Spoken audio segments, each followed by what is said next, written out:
Okay, I am Coach Tim, and I am doing a post-race analysis of my Spartan Beast, which took place in Mulberry, Florida, on December 8th, which happened to have been my birthday as well. The reason I'm doing this post-race analysis is I feel like I could have done a lot better. One of my biggest issues was I did not respect the race. I did not prepare for it correctly.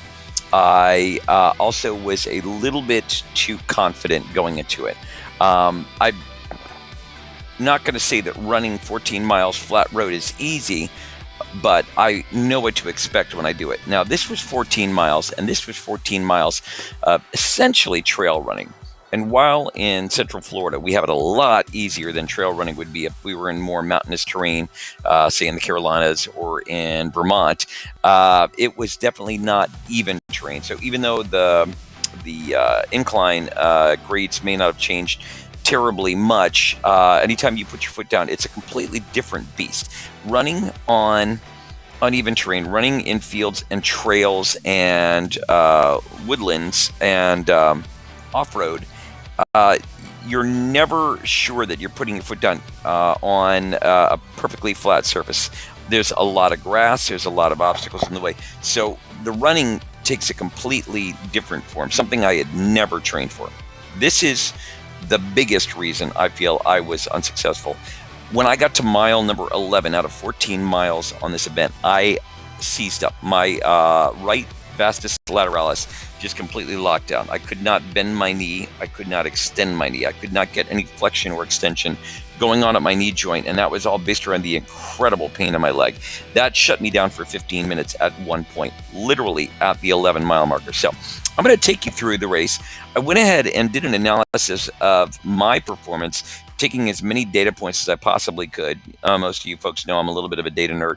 And so I took a look at all the different mileages, and I took a look at myself compared to one of our other coaches who did a stellar job, Coach Alex from Winter Park Studio, and she did a stellar job on her performance. She was a steady beast through the entire thing. And then I took a look at one of our other OTF members. I've just got her by initials. I did not want to necessarily give her first and last name because I'm not sure that she would want me to do a detailed analysis on her performance by name. And then I took a look at three of the opens and elites and age group members, or not members, but participants in the race who finished at just about the same time that I did. You'll notice that my finish time was 4:15:56, and I picked three folks who were in open, elite, and in age group specific categories that finished about the same time I did. So I could look at a different breakdown in the analysis, point by point, basically at the different splits. So let me show you, first of all, a little bit about what the race looked like. So this was out in Mims, Florida, Mulberry, Florida. And the let's zoom in here real quick. This was the start of the race. Now, there were 2 days of the race. On Saturday, we did a 14-mile race. And let me show you a point of frustration for me as well. Let's take a look over here at the Athlinks breakdown of the race. They claimed that the race was a 13-mile event. So somebody at Athlinks, I guess, which imports data from Spartan, went with a 13-mile. I don't know why they made that assumption or why they went with it, but they went with a 13-mile finish, when the reality is the course was a 14-mile finish. If you take a look at the photo, and I actually talked to folks who were wearing their GPS watches, and every single one of them confirmed that they had finished at over 14 miles. If you take a look at this, you can see all the mile markers along the way. Mile 1, mile 2, mile 3, all these rectangles are all miles, all the way up until you get to mile 13, which was mile 3 for the sprint version of the race. Yes, indeed, it was 13 miles about the time we got to that point on our obstacles. Then mile 4, which was for the short sprint race, which was on Sunday, was the equivalent of our mile 13. The finish line was essentially the 14-mile mark. So when I did my analysis, I went ahead and allowed for the incorrect analysis of a 1942 pace or 1941 pace based on 13 miles, but I also broke it down based on 14 miles because the reality was it was a 14-mile race. So Athlinks, let's get your stuff together. I'm not sure where you got that 13 mile from. That was 14 miles, and that's going to change the overall pace based on full course time. Anyway, let's take a look at my breakdown. I also have some video footage for you. I think you guys might find this kind of cool. So let's go obstacle by obstacle. Obstacle number 1 was the hay wall. And obstacle number 1, honestly, very cool. Let me show you obstacle number 1 here. Was, it's just a 5-second delay. I did a breakdown on the analysis on the delay. Obstacle 1, hay wall, 5-second delay. Obstacle 2 is the overwalls. This is about a 5.5-foot wall. Maybe between 5 and 5.5 feet tall. Hands on top. You can pretty much hurdle over it. I did the straddle method. I was saving my knees. Obstacle number 3. Let's take a look at that obstacle. Was the hurdles. Essentially, almost the same height as the what they call the overwalls or the walls, and overwalls. And there's 2 of those, and that delayed me by a total of 20 seconds. Again, you don't have your the wall to dig feet into when climbing over. We're going to pause this here, and I'm going to flip back over and show you. So the hay wall was a 5-second delay for me. The overall were a 15-second delay, and the hurdles were about a 20-second delay. I broke it down based on quarter mile, half mile, about 3/4 of a mile. We hit Bender, which was the very first significant obstacle, which was a 40-second delay for me, a cumulative delay at that point of about a minute 20. We hit that at right about the mile mark. I finished with the obstacle, the 1 mile and the obstacle at the 9-minute mark, which gave me a 9-minute pace at that point, or a 6.67 estimated average miles per hour. So if you're looking at the course, you can see we'd hit the hay walls, we hit the overwalls, we hit the hurdles, and then we hit the Bender. And the Bender as an obstacle looks like this. Let's show you the Bender. Okay, so this is a negative 70-degree angle. Bottom pole that you got to reach up to is about 6 feet off the ground, so it's over my head. And there's some folks who actually have to almost jump up to get it. Some of the 5-foot ladies are really stretching to get up there. When you get to the top of it, you got the inverted angle. Getting the leg over is a real challenge. The best strategy I've found is to throw the upper body over and then take a leg with you after you've got the upper body over the pole. You've got to hold on tight, obviously. You don't want to flip over without having a good grip. You can see the woman underneath me had to go into the 3-toed sloth approach, hanging onto the bottom pole to get herself up. And then let's pause there and flip back to our original photo. So right now we're at the 1 mile mark. I just passed the Bender. That was 9 minutes on my GoPro camera time based on start. So again, at a 9-minute mile. At this point, I haven't reached the 6 mile mark yet. Obviously, this is only 1 mile. I've put known quantities into my spreadsheet for my analysis. So let's go back and look at some of the obstacles. The next obstacle to come up is going to be the 8-foot wall. The 8-foot wall comes at about the 1 3/4 mile mark, and the 8-foot wall is a little bit more challenging than the 5-foot and 6-foot wall, and obviously that should be intuitive. But let's take a look. Okay, so I popped the GoPro off of my chest. I have to turn it off to the side so that when I slam my chest into the wall, I'm not going to smash the camera into it. Yeah, they're sturdy, but I don't know if they're sturdy for my entire body weight to slam into it with the wall. So there you go. You can see that's a struggle to get the leg up and over. And now I readjust the camera and lock it back in place. And now it's basically just leg back over and then drop down. You can see not everybody's ready to take the wall on. And we're moving on to the next obstacle, obstacle number 6. Let's pause on obstacle number 6. Obstacle number 6 is the Z-wall. Z-wall gave me a significant delay. You'll notice at that 8-foot wall, I took a 35-second delay.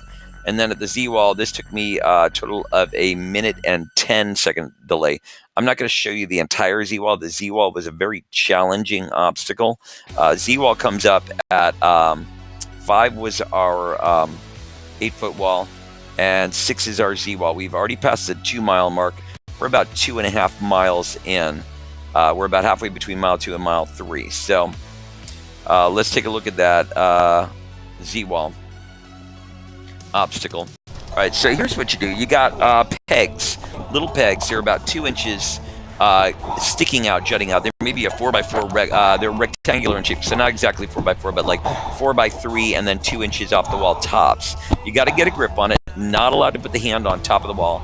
Not allowed to put the foot on top of the wall. Once you have the first hand grip and the first leg grip on the very leftmost side, you have to slide over. After that point, you cannot touch the legs down to the ground. So you can see I'm sliding side to side. I'm not going to make you guys watch through the entire thing. Let's actually, we can watch through. We can just speed up a little bit. Let's go to a 2 time, and we'll zip along this little Z wall.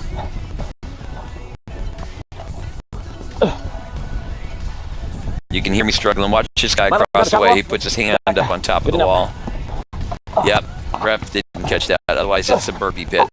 Now, burpee pit, in some cases, is a better option, my personal opinion, because I can do 90 burpees even when exhausted in 3 minutes. That's only 10 burpees a minute. I'm sorry, 30 burpees are what you have to do. I can do that in 3 minutes even when I'm exhausted. So that's a better option for me. Hit the end of the Z-wall and rang the bell, and then moved on. So it's got to be on to obstacle number 7. Let's flip back over and take a look at what this means. All right, obstacle number 7, about the 3 mile mark, give or take. My delay here was about 55 seconds. I have not yet hit the log carry, which is going to be our first waypoint according to the Athling summary. So we'll take a look at that in a second. This one was pretty straightforward. Did not require a whole lot of upper body strength. Well, actually, I take that back. It did require a good deal of upper body strength, but it did not require a lot of finesse. Yeah, I'm not going to make you watch the entire thing. It's basically an up and over. It's pretty straightforward. Down the other side, drop off the bottom of the wall, and move on. We'll talk about obstacle 8 in a second here. Obstacle number 8 is, see, what is obstacle 8? Obstacle 8 is a barbed wire. Okay, so this one, that one's guaranteed to get you a little bit sick. The barbed wire coming up, that's about a minute 10 delay. And that's mainly rolling on the ground. You're basically circling. Show you just a little bit about what it looks like from the GoPro's perspective. Once you drop down into the barbed wire, the best way to get through it is to roll. If I were to let you watch for the entire time, you would see that probably the last third of this, I take it down to the knees and just start crawling. You just have to really get prone to the ground. If you've ever done a yoga class, you get into that little frog pose. You got the knees out nice and wide, and you're pulling yourself along with your hands. So yeah, that's not pretty. I'm not going to make you guys watch the entire thing. Let's pause that and flip back over and take a look over here. So at this point, we're now at the barbed wire. We moved from 6 to 7. We passed mile 3. We passed mile 4, and now we're at the barbed wire, which is mile number 8. Coming up, not mile number 8, but obstacle number 8. So mile number 4, obstacle number 8. Now we're coming up on mile number 9. Mile number 9 is the Tyrolean Traverse, which is a just about mile number 5. Known time, I hit that at about an hour 3. I was at a pace now, estimated average pace of about 12:36, or about 4.76 miles per hour. I'm still keeping a really good pace. I haven't hit the halfway mark, and at the halfway mark, you'll see while I'm at an average pace here of about 12:36, I hit the halfway mark, the 7 mile mark coming up, and we'll talk about that on the way, at about a 12:13 pace for about 4.91 miles an hour. So I'm still within the 5 mile an hour range at this point. Let's flip back over and skip ahead to the Tyrolean Traverse. Tyrolean Traverse is an inverted rope. Basically, you're upside down on the rope, or you can go over to the top of the rope. You can figure out. Most folks crawl underside, hands and legs, and you're walking down a rope until you get to a cowbell. When you get to your cowbell, you got to smack the cowbell. Then you can drop it to the ground. You can't hit the ground, otherwise you've got to go over and do 30 burpees instead. So this one was not a significant challenge, and this one did not slow me down that much. The Tyrolean Traverse slowed me down by a total of 60 seconds. It was not that bad. That was a total of a 1 minute delay for the Tyrolean Traverse. You can hear all the cowbells in the background. All right, so Tyrolean Traverse, obstacle number 9. Now we move on to obstacle number 10. Obstacle number 10 is the armor. Armor is just a heavy ball with a handle on it. Got to carry it down and back. Any style carry is fine. No burpees. You have to complete the obstacle all the way down around and bring it back. So you're allowed to put it down along the way. The only thing you have to do, you're not allowed to roll it. You have to actually carry it the entire distance down and back. Otherwise, you have to start over. So, I mean, pretty straightforward stuff. Nothing fancy. At this point, I'm about 5 1/4 miles based on my estimate, looking at our photo page of the Tyrolean, or I take the back of the armor, which was obstacle number 10. Now, obstacle number 11 coming up is going to cover mile number 6. It's in a little loop, you can see right here, and it is the log carry. Log carry is one of the marks. You're going to see that is they treat the log carry as, what mile mark is that? That's the 6 mile mark. So, watch my mouth. Let's go to that one. Log carry is number 11. Let's take a look at number 11. All right, so you pick up a log. Guys, pick up the black logs. You're supposed to be heavier black painted logs. Ladies, the other red one's a little bit lighter. All right, I'm not going to show it to you. I will say that at this point, I could have been jogging with my log. I opted to walk. I had pretty much jogged the entire course up until this point. I decided to walk. I'm not going to show you the entire thing. So let's take a look at log carry. Okay, so according to Athlinks, I was log carry. I was 25 out of 66 in my open men's competition. I wasn't in the elite, but I was in the, not open, but I was in the age group specific competition for men. Still competing for prizes. I was 25 out of 66 in the men in my age group, which was a 50 to 54 age range. I completed the log carry, or the 6 mile mark, right at an hour 11:26. And if you take a look over here, an hour 11:26 put me at about an 11:54 pace, or about 5.04 miles per hour. And logging that in here, doing my own analysis, again, 11:54, 5.04 miles an hour. At this point, comparing myself to Coach Alex, she was keeping an 11:49 pace. She finished her log carry at 1:22:52. I completed mine at 1:11:26. So I've got an 11-minute lead on her at this point, but I would lose this very soon after because of my mile 11 mark. I just completely fell apart. And the fact that she is a beast, and she was consistent to the bitter end. I mean, watching her numbers was great. All right, so looking at our other folks, some of the other folks who were competing with me, I was at the 6 mile mark, 111, we had a 122, we had a 121, 145, 134, 137. You'll see these folks catch up to me by the end. I've at a 5.04 miles per hour. We've got 434s, 441s, 341s, 382s, and 370s. So let's skip ahead. Let's look at the next obstacles. That was our 11th obstacle, mile 6, and now we're moving on to the 7th mile, or the 12th obstacle, and that is going to be mile 7, 12th obstacle, which is the plate drag. Plate drag was my nightmare. That was a 3-minute and 30-second obstacle for me. Unfortunately, that was an obligatory. I could not opt to do burpees instead of, or I would have been faster doing the burpees than having to do the plate drag. Let's take a look at what that plate drag looks like. So the plate drag is obstacle 12. So if you're looking at this, we've got this, I have no idea how many pounds are in there, but they've got this sled, essentially. And they've got very heavy concrete bags in the sled. It took me a minute to figure out which pull was going to be best, or which lane was going to be best, because all these lanes have been used by other competitors, and there's divots all the way down where the sled's been caught up. You're allowed to walk down and clear out obstacles in the way, rocks, or if some of the grass has been all jammed up in there, you're allowed to pull out whatever's in front of the sled, but you may not lift the sled when you get down there and carry it. You can only pull it from the ropes. You have to come back behind the line to do it. So you can see I've got a little bit of distance coming on this, and then I have to go and clear it out. That happens multiple times. I'm not going to show you the entire thing. The entire thing took me 3 minutes and 30 seconds to get it down and then to carry it back. We're going to skip ahead, talk a little bit about the course. So that was mile number 7. I finished that at about an hour 25:30. I'm at a 12:13 pace. I'm at 4.91 miles an hour. So I've slowed down a little bit from my last mile, which was a 5.04. We allowed to dig it out? Miles per hour. Now I'm at 4.91 miles per hour, and that's at the plate drag. Then we hit the clip climb, obstacle number 13, and that's roughly mile number 8. And at that point, I dropped down to about a 4.57 mile per hour. Let's take a look at where that is. Obstacle number 13 and 14 were the cliff climb, and sandbag carry was immediately after. Those are right at mile 8. So if you look at mile number 8 on here, which is just about my cliff climb, you can see I'm at a 4:57. My time slowed down a little bit. I'm at the 13:08 pace at this point. I'm still at a decent pace. I'm still ahead of other folks, but I'm losing time at this point. Let's take a look at what that video looks like. Obstacle 11.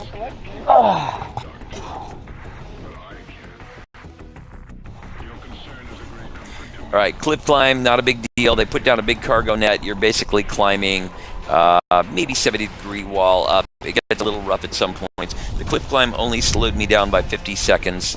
Not that bad. I looked at the delay analysis of this one. So, not a huge deal. Get to the top of the cliff, hoist yourself over, and then the sandbag carry is pretty much immediately thereafter. Let's just go double time and get to...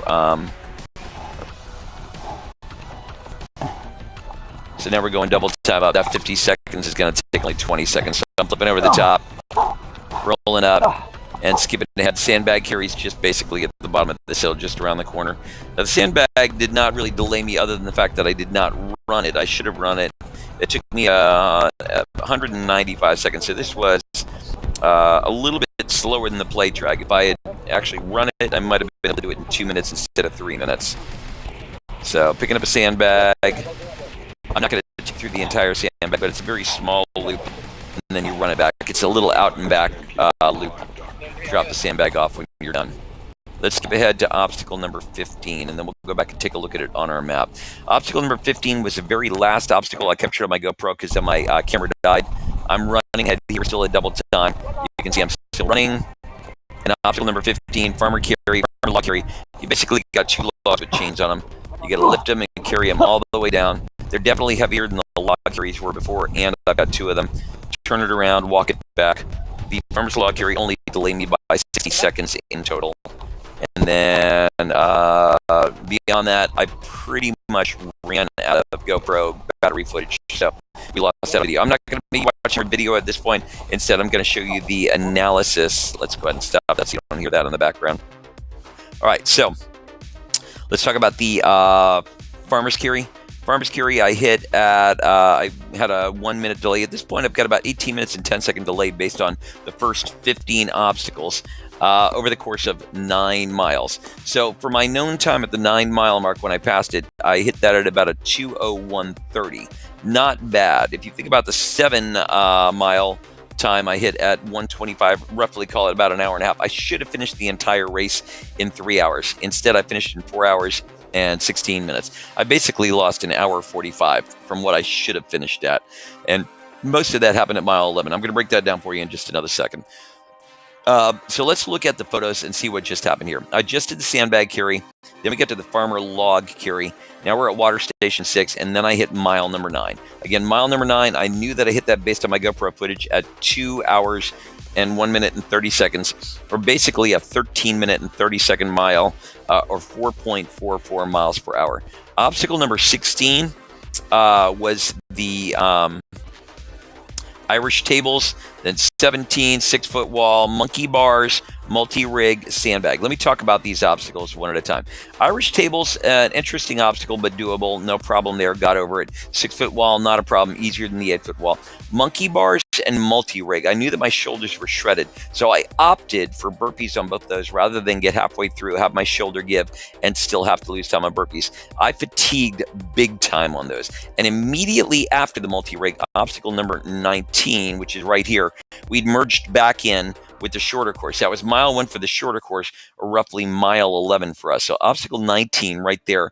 And then that is the, like I pointed out, that's going to be the multi-rig. So I hit the monkey bars, I took burpees. I opted for burpees there as well. Maybe I shouldn't have, because I might have been able to do this faster, but whatever happened, I hit mile 11 literally at the side and my legs seized up. I sat down hard. 50 15 minutes. This is where the lack of respect for the course and the lack of respect for the training that's required into terrain running came in, because my right vastus lateralis seized up solid. I could not move. Sat down for 15 minutes. Folks running by gave me salt. I had some folks give me mustard packets, and one guy finally gave me, I think what did it for me was what was called a hot shot. Something, it's cinnamon and capsicum. I'm trying to remember the chemical combination. Doesn't taste great, but I got to be honest, after that, I was able to massage my muscles down to where they weren't locked up anymore, and I was able to stand up and get moving again. So I got up, I got moving. I got to obstacle number 20. Obstacle number 20 was the sandbag carry number 2, and then I hit the inverted wall. And then we were at mile number 12 at the Atlas carry. Now that wasn't bad either. That's that's like a 100-pound ball you're carrying at chest or wherever you can carry. You just can't roll it. It's a down and back one again. I wish I had the video for you, but that's mile number 12. I'd lost a lot of time by this point because of mile number 11. So even though I hit mile number 11 with a pretty good pace, at that point I basically died. Mile number 12, okay, I'm still moving. It's still uncomfortable, but I'm still moving. And then I hit the spear throw. So we've got spear throw. This is within eyesight of the spectator area.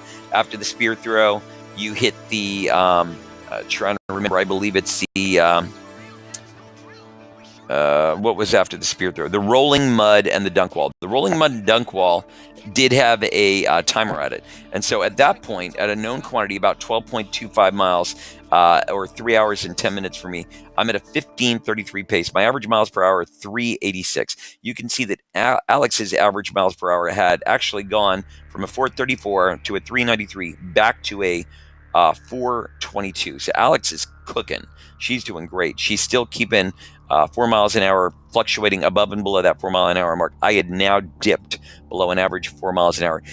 She had not yet passed me at this point, but she had also started over a half hour behind me, so she hadn't caught me yet. I didn't realize she was on the course. I'm still keeping a pace or a mile per hour, a pace above everybody else that I kept track of, but Alex has now surpassed me as far as pace and miles per hour average go. That's the dunk wall, and the dunk wall again was obstacle number 24. Then we hit and dunk wall was not a big deal for me. I mean, it was not a significant challenge. Barbed wire, that one was ugly. A lot of rolling on that one too, and that one was rougher than the last barbed wire because now they put some terrain in the middle of it where you had to actually force crawl through some of it. We hit the slip wall at 26. I was successful through that. Twister. And that was one of the hanging challenges again. I actually was able to manage this, had to keep a bicep locked the entire time to not pull the shoulder out, but was able to go begin and opted not to go on the burpees on that one. So at this point, I've done 3 burpees because I actually missed my spear throw and had to do burpees. That's 3 sets of burpees or 90 burpees total, estimating about 3 minutes per. I've already spent 9 minutes on burpees, about 10 burpees per minute. Herc hoist, I knew I wasn't going to get that Herc hoist up. If you guys have never seen it, the Herc hoist is brutal as well. That was just it's too much weight. I've looked online. Some folks are saying it's 90 pounds for men. Some folks are saying it's 135 pounds for men, and some folks are saying that it's a lot more than that when it's been raining the night before. Now, it had rained the day before, but it did not rain our day, so it was good. But if this was set up the day before, and it was, we went out and tested it, these things were heavy. Let's say it's 135 pounds only. Let's say it's only 90 pounds. It's still 2/3 my weight, and I got to be honest with you, all those pulleys were ugly. I gave up. I decided I put my hand on the rope and just went over and took the burpee. So that was my 4th burpee that I had to take on. And then we hit the bucket brigade. Bucket brigade was not bad, just slows you down a little bit. You can't really run through the bucket brigade. And then we hit the rope climb. Now, rope climb, I'm proud to say, even though the ropes were wet, they were not as wet as the next day had when they had torrential downpours. Our rope climb was dry above a certain point, but a lot of folks had gotten their feet up to at least halfway. So the ropes were very, very wet from all the muddy, wet feet, I'd say on the bottom half of the rope. So you had to get on a wet rope up to the halfway mark. Beyond that, I was able to muscle it up. No burpees on that one. Olympus, I made it 3/4 of the way. That was not a pretty obstacle for me. I wound up doing burpees after spending a good 60 seconds, almost finishing it. Vertical cargo frame. I made it here, but I felt the legs seizing up. Now I want you guys to look at this. Look at the vertical cargo frame. This is right here at mile 4 of the 4-mile race, which was effectively mile 14 for our race, which is, by the way, one of my things that pisses me off. Hang on 10 seconds. Yes, mile 4, which is mile 14 for us. And my legs seized up again. Literally sat down another 10 minutes. Now I've lost 25 minutes. I had to massage it out. Nobody had anything for me. I'm standing in front of the final cargo net, which is called the craft A-frame and the fire jump. I am up probably 100 yards from my finish line, and I cannot stand up. So at this point, it's probably at 4 hours and 5 minutes into my time, and I can't move. So I'm just losing more and more time. The end result was I finally massaged out the muscles. I managed to muscle over the A-frame, and I barely got my legs to get over the fire pit, and then I'm across the finish line. The grand finale for me, my estimate, not my estimate, but actual race time, and this is on Athlinks, full course, 4:15:56. Now that assumption was on a 13-mile course. It was not 13 miles, it was 14 miles. So that 19:41 pace is actually an 18:16 pace, or an average of 3.28 miles per hour. Let's take a look at all of our competitors. I came in at a 3:28. The other folks that I compare myself to, of course, because I used folks at the same finish time, all came in at 3:28s.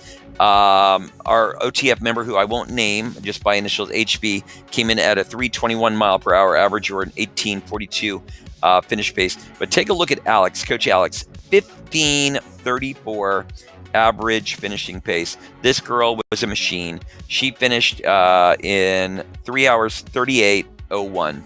Again, that's 3:38. I finished at a 4:16. So she was, 22 minutes plus 16 minutes faster than I finished. I have got nothing but respect for what she did. She started out slow and steady, and she finished slow and steady, but much faster on average than I did overall. That's the way you do it. You don't come out of the gate at 5 miles an hour. You don't come out of the gate at 4.5 miles an hour. You come out of the gate at 4.3 miles an hour, and you finish at 3.9 miles an hour. She did solid. She was definitely my hero. And again, my post-race analysis, if I had to say what I did wrong, I did not respect the race going in. And let me pause here for 1 second. All right, so back to the analysis real quick. My biggest mistakes, I did not respect the distance. I did not respect the terrain. While I trained for distance running, I did not train on the surface I was going to be running on. And I did not anticipate all the challenges that this type of terrain and this type of distance would have on my body. So the overall end result, I shut down at mile number 11. I slowed down at mile number 7. And if I have to do it again, which I am going to do it again, I'm absolutely going to be training on trail running, and I'm definitely going to be training for some of the obstacles that I've prepared for. So there's some cool races coming up. I'll keep you guys posted on if and when I sign up, and I'd love to have some folks train with me, because it's definitely more fun to train with other folks than to train alone. Anyway, thanks for watching all this, and I'm sure you didn't, but if you did, more power to you. And this is Coach Tim, I guess, signing out.